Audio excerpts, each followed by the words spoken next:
সেদিন ছিল সানডে, তো সকালবেলা এখানে একটু কেক খেয়ে নিলাম। এখন তো আমি ব্রেকফাস্টে সন্ধ্যেবেলায় কেকগুলো খেয়েই শেষ করছি। সিরিয়াল দেখতে দেখতে কেকগুলো খাচ্ছিলাম। তারপর সানডে মানে তো বাঙালির ঘরে মাংস হবেই, তো আমাদের বাড়িতেও সেদিন চিকেন রান্না হয়েছিল।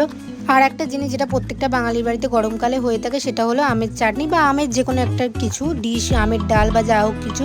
তারপরে দেখতে পাচ্ছ আমি একটা অন্য জায়গায় চলে এসেছি। আমি এখানে একটু ঘুরতে এসেছিলাম। এটা হচ্ছে আমাদের টাকির দিকে একটা হোটেল, ক্যাফে, সব কিছু একসাথেই বলতে পারো, একটা প্রপার্টি, খুব সুন্দর জায়গাটা। তো এখানেই আমি চলে এসেছিলাম, হঠাৎ করে সাডেন প্ল্যান হওয়াতে চলে এসেছিলাম। তো এখানে এসে পিৎজা অর্ডার দিয়েছিলাম, তো সন্ধ্যেবেলা স্ন্যাক্স হিসেবে এটাই খেয়েছি।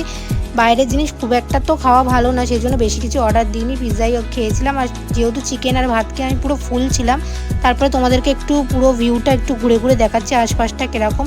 এখানে দেখো এরকম নদীর ধারে বসে থাকার ব্যবস্থাও রয়েছে, খুবই সুন্দর। এই কটেজগুলো তো খুবই অ্যাস্থেটিক দেখতে লাগছিলো। এখানে আমি প্রচুর ফটো তুলেছি, ফটো তুলতে তুলতে সন্ধে হয়ে গিয়েছে প্রায়।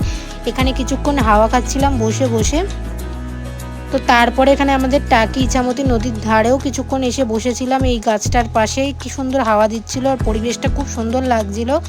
তারপরে বাড়ি এসে অ্যাজ ইউজুয়াল যেটা দুপুরে লাঞ্চে খেয়েছিলাম, সেটাই চিকেন আর ভাত দিয়ে ডিনারটা করে নিলাম। তো আজকের দিনটা এভাবেই